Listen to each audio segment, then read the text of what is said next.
Le 8 octobre, la Lune crée une opposition avec Mercure, vous le voyez ici, et ensuite une opposition avec Mars.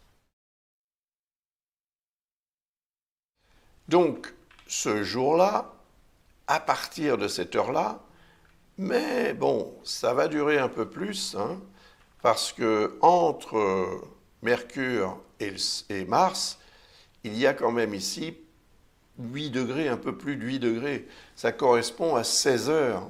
Donc, la conjonction avec Mars va se produire le lendemain, au tout début de la journée, voire à 0 heure, le 9 octobre.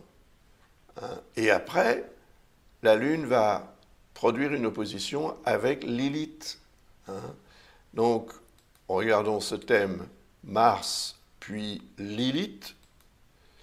Et là, on a évidemment une opposition avec Mars, vous voyez, c'est ce que je vous disais, 9 octobre, 0 heure. Et ensuite, l'opposition avec la Lune noire. Donc, ce sera le 9 octobre à 16 heures. La Lune va produire une opposition avec la Lune noire. Donc, vous voyez, ça correspond à presque 2 jours au cours desquels vous allez devoir faire un effort, oui, accru pour éviter d'entrer dans la logique Mercure-Mars, Lune noire, qui serait en fait génératrice de tensions, d'incidents diplomatiques, mais aussi possiblement d'accidents, je veux dire.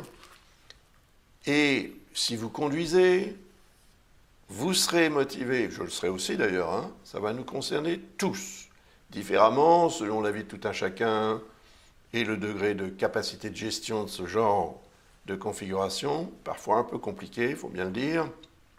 Et puis, c'est aussi évidemment en lien avec votre thème astral. Donc ces conjonctions vont se produire dans un certain domaine de votre vie par le biais des maisons astrologiques concernées. Il peut y en avoir une, il peut y en avoir deux.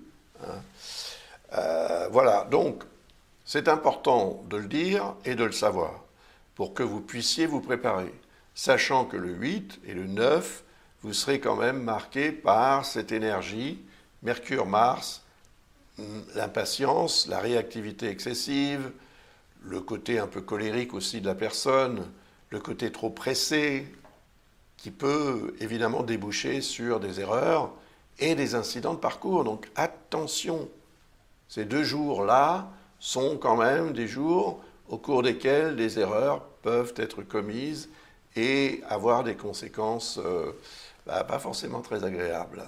Alors heureusement, la Lune noire est en harmonie avec le nœud lunaire nord, elle est aussi en harmonie avec Saturne, elle est en harmonie avec Vénus et elle est en harmonie avec Jupiter. Protection.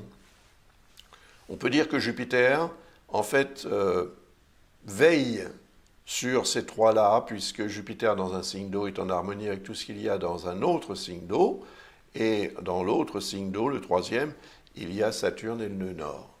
Donc le potentiel quand même de gestion est augmenté, et si effectivement la Lune noire, Mars et Mercure produisent des tensions qui peuvent être sociales, qui peuvent se manifester dans le comportement de ceux qui vous entourent, ou dans votre propre fort intérieur, avec évidemment davantage de risques de pousser des coups de colère, par exemple. Vous voyez, donc il faudra faire preuve de patience. Je pense que c'est l'impatience qui déterminera ce que vous allez vivre ce jour-là. Si vous êtes capable de faire preuve de patience, de tenir bon, souvenez-vous de ce que je suis en train de vous expliquer. Je suis sûr que ça vous sera utile.